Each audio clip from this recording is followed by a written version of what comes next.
এই বিশ্ব ভালোবাসা দিবসের সাথে মুসলমানদের কোনো সম্পর্ক নাই। আমার প্রিয় ভাইরা, অশ্লীলতা নানা ভাবে, নানা নামে, নানা মোড়কে ছেলে মেয়ে একে অপরকে জড়ায় ধরতেছে, একে অপরকে চুমু খাচ্ছে প্রকাশ্যে, দিবালোকে, গণমানুষের সামনে।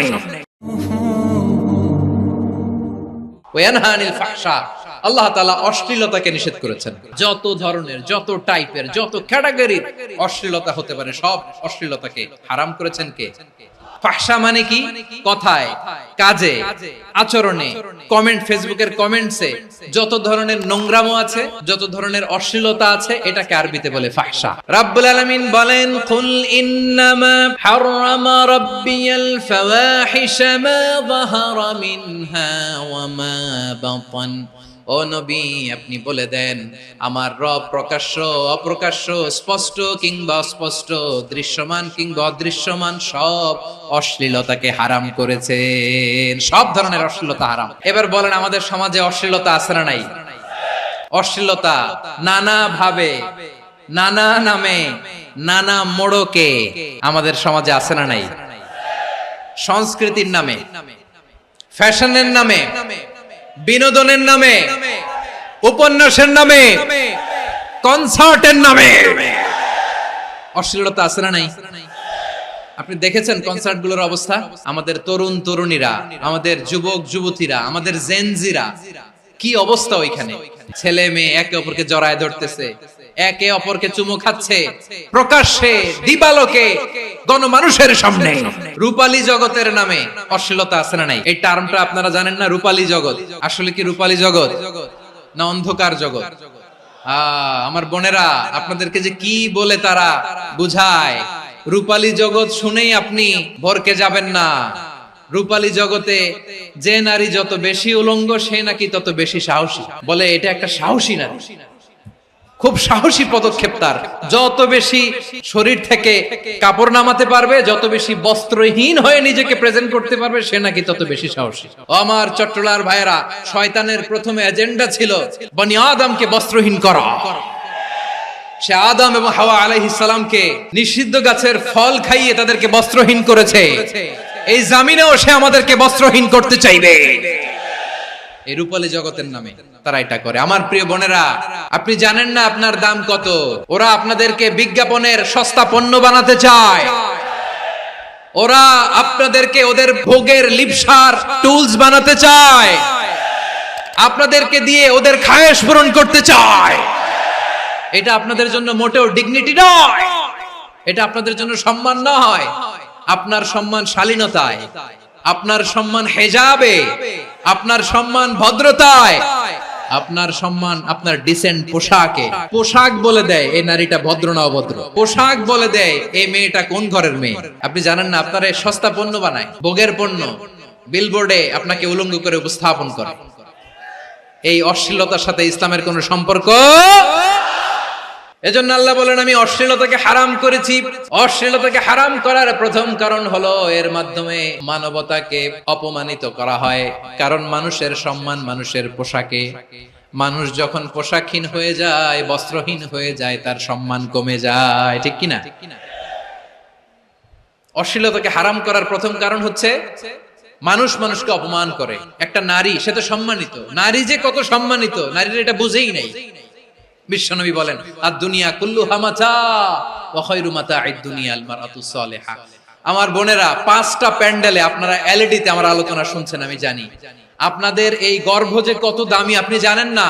আপনার পেট থেকেই আসবে আগামী দিনের সালাহুদ্দিন আল আইয়ুবী।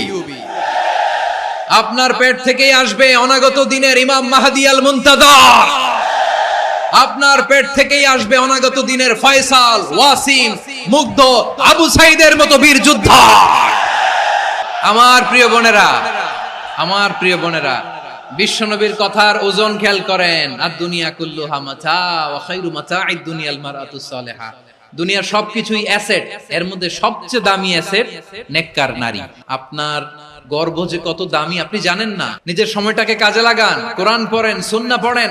আপনার অনেক দায়িত্ব ঘরে। You are the MD of your family.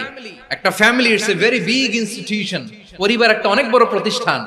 and you are the MD of your institution, আপনি এই পরিবারের MD, managing director of your family. এখানে আপনার কত দায়িত্ব। আপনি ছেলেমেয়েদেরকে তারবিয়া করবেন, আপনি আপনার স্বামীর জন্য ঘরটারে জান্নাতের নীর বানাবেন, আপনার জন্য জান্নাতের ডুপ্লেক্স বাড়ি ওইখানে তৈরি করে রাখবে কে? আপনি যে কত দামি আপনি জানেন না। নারীদেরকে আল্লাহ বানিয়েছেন উচ্চতর করে, নিম্নতর নয়। নারীদেরকে ছোট্ট জিনিস দিলে এটারে বড় করে দেয়, নারীদেরকে ভ্রূণ দিলে, শুক্রাণু দিলে নারী এটারে বাচ্চা হিসেবে উপহার দেয়, ঠিক কিনা? বিয়ের মাধ্যমে স্বামী যখন তার শুক্রাণু তার স্ত্রীকে উপহার দেয়, স্ত্রী রিটার্নে কি উপহার দেয়? ফুল ফর্ম বেবি, মানব সন্তান। আপনি যদি নারীকে বাজার এনে দেন, নারী এটাকে সুস্বাদু খাবারে রূপান্তর করে দেয়। আপনি তাকে একটা মুচকি হাসি দিয়ে দেন, সে তার কলিজা দিয়ে দেয়। কিন্তু যদি আপনি তার মনে কষ্ট দেন, সে আপনার জীবনকে জাহান্নাম বানায়া দেয়। নারীর মন বুঝতে পারলে নেয়ামত, বুঝতে না পারলে কিয়ামত। আপনাদেরকে যেন ভোগের সস্তা পণ্য বানাতে না পারে, আপনাদেরকে সচেতন থাকতে হবে। তাহলে কেন আল্লাহ তাআলা এই ফাহশা অশ্লীলতাকে হারাম করলেন? 1 নাম্বার, এতে হিউম্যান ডিগনিটি কমে। 2 নাম্বার, এতে মানুষের অধিকার নষ্ট হয়। আপনি বিয়ে করেছেন, এরে পরকিয়া করেন, ওর সাথে এরকম আছে না নাই? স্ত্রীর অধিকার নষ্ট করেছেন। আপনি বিবাহ সম্পর্কে আবদ্ধ হয়েছেন তার সাথে, আপনি পরকিয়া করেন ওই ছেলের সাথে, আপনি আপনার হাজবেন্ডের সাথে বিট্রে করেছেন। এজন্য আল্লাহ অশ্লীলতাকে হারাম করেছেন। অশ্লীলতাকে হারাম করার আরেকটা কারণ হচ্ছে আল্লাহ তাআলা এই হিউম্যান জেনারেশনকে এটাকে প্রিজার্ভ করতে চায়। হিফজুন নাসল, এটা মাকাসিদুশ শরিয়ার অনেক গুরুত্বপূর্ণ একটা মাকাসিদ, অনেক গুরুত্বপূর্ণ। আপনার নাসল, আপনার জেনারেশনকে সংরক্ষণ করা। এই যে আসতেছে ফেব্রুয়ারি, কত ফেব্রুয়ারি জানো? এটা কি বিশ্ব ভালোবাসা দিবস? হ্যাঁ, কি দিবস? এই বিশ্ব ভালোবাসা দিবসের সাথে মুসলমানদের কোনো সম্পর্ক নাই। আমার প্রিয় ভাইরা, এই যে আপনি অবৈধ সম্পর্কে জড়ালেন, কেন আল্লাহ অশ্লীলতাকে হারাম করেছে দেখেন। বলতেছিলাম যে এটা আপনার নাসল, আপনার জেনারেশন, আপনার লিনিয়েজ, আপনার বংশকে প্রিজার্ভ করা। কে কার বাবা, কে কার মা, বাবা মা জানা, প্রজন্মকে প্রিজার্ভ করা, এটা ইসলাম ওয়াজিব করে দিয়েছে। এই যে অবৈধ সম্পর্কের কারণে, বিশ্ব বেহায়া দিবসের কারণে, এগুলোর আউটকাম, আউটপুট হিসেবে মাঝে মাঝে ঢাকা মেডিকেলের ডাস্টবিনে নবজাতকের বাচ্চার কান্নার আওয়াজ শুনতে পাওয়া যায়। চট্টগ্রাম মেডিকেলের ডাস্টবিনে নবজাতকের কান্না শুনতে পাওয়া যায়। বীর চট্টলার মুসলমানেরা বুঝতে পারলে আওয়াজ করে বলেন, এই যে চট্টগ্রাম মেডিকেলে যে নবজাতকটা পাওয়া গেল, ওর বাবাকে আমাকে বলেন, ওর মাকে, ও কোন ফ্যামিলির সন্তান কেউ জানে? আপনি হিউম্যান ডিগনিটিকে অপমান করেছেন না? আপনি তার ভবিষ্যৎকে অন্ধকার করেছেন না? আপনি তার লিনিয়েজকে প্রশ্নবিদ্ধ করে দিয়েছেন না? এই জন্য আল্লাহ তাআলা অশ্লীলতাকে আমাদের জন্য হারাম করে দিয়েছেন। পড়েন সুবহানাল্লাহ। এই জন্য রাব্বুল আলামিন বলেন, কুল ইন্নামা হারামা রাব্বিয়াল ফাওয়াহিশা মা যাহারা মিনহা ওয়া মা বাতান।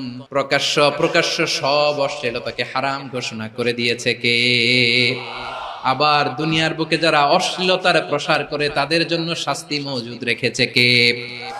রাব্বুল আলামিন বলেন, ইন্নাল্লাযীনা ইউহিব্বুনা আন তাশিআল ফাহিশাতু ফিল্লাযীনা আমানু লাহুম আযাবুন আলীমুন ফিদ দুনিয়া ওয়াল আখিরাতি ওয়াল্লাহু ইয়ালামু ওয়া আনতুম লা তা'লামুন।